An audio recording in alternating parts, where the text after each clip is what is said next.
So we have... This is Dr. James Green, and these are his students. They could reach out and touch him if they wanted to, but not the case in a course that Green will teach in January.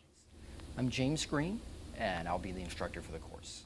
The University of Maryland joins Princeton, Stanford, Yale, and 30 other universities around the world on Coursera, an online platform that offers classes to anyone for free. Coursera is a company that, a social entrepreneurship company that started fairly recently and had generated a platform for several universities to create online courses that can also be interactive. They're not just, talking head video kind of courses. Two Stanford University computer science professors started the company last fall, which it now claims connects 680,000 students with nearly 200 classes. I hear that some of the Coursera courses have over 100,000 students. You don't have the kind of interaction you would normally have with students in the class, so we're thinking about what types of assessments and what types of feedback and what types of ways can we perhaps help the students work with one another, kind of round out the relationship piece of it.